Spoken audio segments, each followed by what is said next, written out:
ప్రేక్షకులందరూ నమస్కారం. ఈరోజు మన స్టూడియోలో ప్రముఖ ఆధ్యాత్మికవేత్త ఆస్ట్రాలజర్ జయేష్ శర్మ గారు మనతో ఉన్నారు. గురుగారితో మాట్లాడేద్దాం. నమస్కారం గురుగారు. నమస్కారం. గురుగారు, మే నెలలో వృషభ రాశి వారి పరిస్థితి ఎలా ఉండబోతుంది? మేజర్ గ్రహాలన్నీ, గురుగ్రహంతో పాటు ఇతర గ్రహాల మార్పు కూడా మనకి ఈ నెలలో జరగబోతుంది. మరి వీళ్ళ పరిస్థితి ఏంటంటారు? ఎలాంటి ఫలితాలు ఉంటాయి అంటారు? శ్రీ గురుభ్యో నమ. శ్రీ మహాగణాధిపతి నమ. శ్రీ మహాసరస్వతి నమ. హరి ఓం. శ్రీమాత్రి నమ. మే మాసం, ఈ యొక్క వైశాఖ మాసము వృషభ రాశి వారికి ఏ విధంగా ఉండబోతుంది అని అంటే, ముఖ్యంగా కృత్తికా నక్షత్రం 2, 3, 4 పాదాలు, అలాగే రోహిణి నక్షత్రం 4 పాదాలు, అలాగే మృగశిర నక్షత్రం 1, 2 పాదాలు ఈ యొక్క వృషభ రాశివి.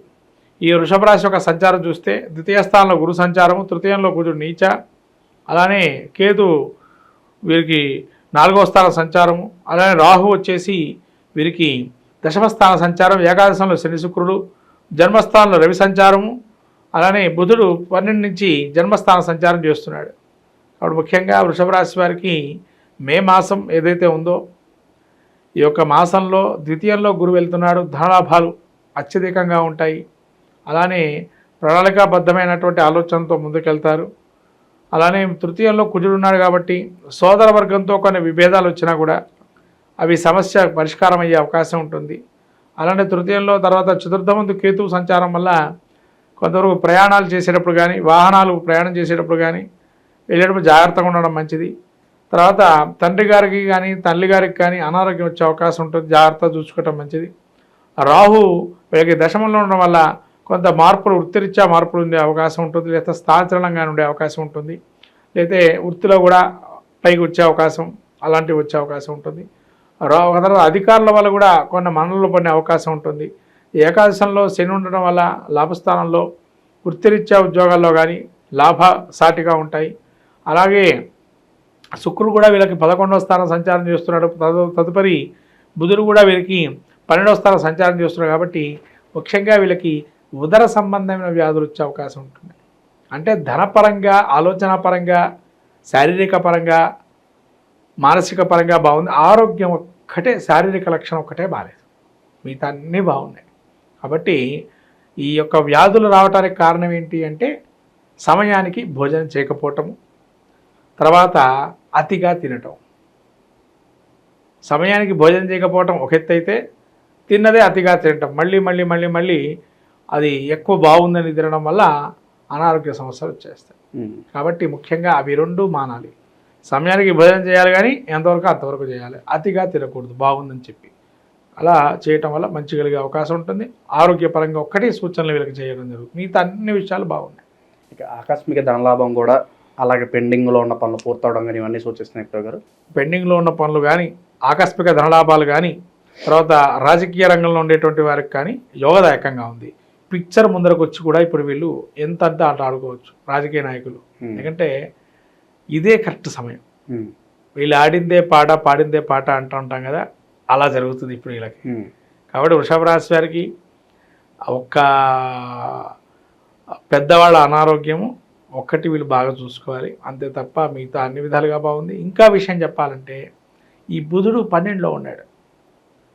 గ్యాస్ట్రిక్ ట్రబుల్స్ వచ్చే అవకాశం ఉంటుంది. లేదా లంగ్స్, ఇదివరకు వీళ్ళకి ఏమన్నా లంగ్స్ మంచి ఏమన్నా ప్రాబ్లమ్స్ ఉన్నా, లేదా సైనస్ ప్రాబ్లమ్స్ ఉన్నా, జలుబు లాంటి సమస్యలు ఉన్నా అవి ఒక్కటి చూసుకోవాలి. తర్వాత వివాహం ఏదైతే ఉందో, వివాహ బంధాలు కూడా అనుకూలంగా ఉంది. తర్వాత సంతానానికి సంబంధించి కూడా వ్యతిరేకంగా ఇప్పటివరకు సంతానంగా ఎవరికి బాగాలేదో, సంతానం సంబంధించి ముందుకెళ్ళే అవకాశం కూడా బాగుంది. రాజకీయంగా కానీ, సినీ రంగంలో ప్రముఖులు కానీ యోగదాయకంగా ఉంది. ముఖ్యంగా ఫార్మాసిటికలు, డాక్టర్సు, లాయర్లు, ఇంజనీర్లు, ఈ విభాగాల్లో పనిచేసేటువంటి వారికి యోగదాయకంగా ఉంది. తర్వాత పెట్టుబడి, విదేశీ పెట్టుబడులు, విదేశీ వ్యాపారము, విదేశీ సంబంధించిన లావాదేవీలు జరుపుకోవటం కూడా చాలా అద్భుతంగా ఉంటుంది వీళ్ళకి. కాలం కలిసి వస్తే నడిచొచ్చే కొడుకు అన్నట్టుగా కాలం కలిసి వచ్చే అవకాశం ఎక్కువగా ఉంటుంది.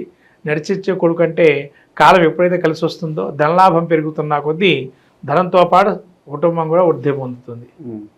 ఈ నెలే కాకుండా ఈ సంవత్సరం అంతా కూడా వీళ్ళే టాప్ అనుకోవచ్చు ఫలితాల్లో, ఎందుకంటే శుభ ఫలితాలు ఉన్నాయి అన్ని. అసలు చెప్పాలంటే అనుకోవచ్చు. విశ్వవసునామ సంవత్సరంలో వీళ్ళకి ఈ వృషభ తుల మించినటువంటి రాసులు వేరే ఏవీ లేవు. ఈ 2 రాసులు చాలా అద్భుతంగా ఉన్నాయని చెప్పచ్చు. ఎందుకంటే పాపగ్రహాలు పాపస్థానాల్లోనూ శుభగ్రహాలు శుభస్థానాల్లో సంచారం చేస్తున్నాయి. కాబట్టి వృషభ తుల 2 కూడా శుక్రుడు అధిపతి అయ్యాడు. కాబట్టి ఈ 2 రాసుల వారు చాలా అద్భుతంగా ఉందని చెప్పచ్చు. ఓకే, ఇక రెమెడీస్ పరంగా ఎలాంటి రెమెడీస్ చేసుకోవాలి గురుగారు? రెమెడీస్ అంటేనంటే విష్ణు సహస్రనామ పారాయణ ఒకటి చాలా మంచిది. లక్ష్మీనారాయణ హృదయము తామర పూలతో అమ్మవారి లక్ష్మీదేవికి ఆరాధన చేసుకోవటం చాలా మంచిది. దానాలు ఏమైనా చేసుకుంటే బాగుంటుందంట? దానాలంటే ప్రస్తుత కాలం కొంతవరకు కందులు దానం చేయటం మంచిది. కందులు కానీ కందిపప్పు కానీ లేకపోతే ఎక్కడైనా వీళ్ళు ఇంకో విషయం ఏంటంటే ఈ మిరియాలు ఉంటాయి కదండి, మిరియాలు లాంటి పదార్థాలు పెరుగన్నంలో కానీ తర్వాత దేనిలో పదార్థాలు ఎక్కువగా వాడతారో ఆ పదార్థాలు దేవుడికి కైంకర్యం చేసి ఇస్తే కనుక ఇంకా ఏమైనా అవయోగాలు ఉన్నా కూడా నశించిపోతాయి. తర్వాత కదమ్మం అంటే మీరు వినే ఉంటారు, సాంబారు సంబంధించినటువంటి కొంతమంది ఈ ప్రాచీన మన వైష్ణవ సాంప్రదాయాలు చేస్తారు. అట్లా కదమ్మం కైంకర్యంగా విష్ణుప్రీతిగా ఇచ్చినా కూడా చాలా అద్భుతంగా ఉంటుంది. ఓకే, మనకు ప్రతినిత్యము కూడా రాశి ఫలితాల్లో అంతర్భాగంగా ప్రతి ఒక్కరి జిజ్ఞాస ఏంటంటే ఈ నెల మనం ఏం చేసుకుంటే బాగుంటుంది, ఏ వ్యాపారం మొదలు పెడితే బాగుంటుందా, లేదా మనం ఏ విధంగా ఉంటే బాగుంటుంది, వాటి యొక్క గుణగణాల్లో ఏ విధంగా మనల్ని ఇబ్బంది పెడుతున్నారా, లేదా మనల్ని పొగిడే వాళ్ళు ఎంతమంది ఉన్నారు, లేదా ఈ విధంగా అనేక రకాలైన సమస్యలకి పరిష్కార మార్గమే రాశి ఫలితాలు. ఈ యొక్క రాశి ఫలితాలు కనుక ప్రతినిత్యము మనం పాటిస్తూ ఆ యొక్క స్తోత్రమాలికలు కానీ ఆ యొక్క స్తోత్రమాలికలతో పాటు ఆ యొక్క దేవత అధిష్టాన దేవతల యజ్ఞ హోమాదులు కానీ వ్రతాదులు చేసుకోవటం వల్ల మంచి ఫలితాలు వస్తాయని మన పెద్దలు మహర్షులు చెప్పబడింది. అట్లాగే ఈ యొక్క రాశి ఫలితాలకు వచ్చినట్లయితే ప్రతి మాసం ముందు ఎట్లయితే ఫలితాలు చెప్పుకుంటున్నామో అలానే రాబోయేటువంటి మాసమైనటువంటి వైశాఖ మాసము, ఈ యొక్క మాసంలో దీన్ని మనం మే నెలలో ఈ యొక్క ఫలితాలు రాశి ఫలితాలు ఏ విధంగా ఉంటున్నాయి, ముఖ్యంగా చెప్పుకోవాల్సిందంటే అతిపెద్దటువంటి మాసం విష్ణుప్రీతికి అతిపెద్ద విష్ణుప్రీతి అయినటువంటి మాసము ఈ యొక్క వైశాఖ మాసం. మనకు పద్మపురాణము, బ్రహ్మాండ పురాణము, మత్స్య పురాణము ఇవన్నీ కూడా ఈ యొక్క అనేక విశేష అంశాలతో కూడుకున్నటువంటి వైశాఖ మాసం. దానికి వైశాఖ పురాణం కూడా ఉన్నది.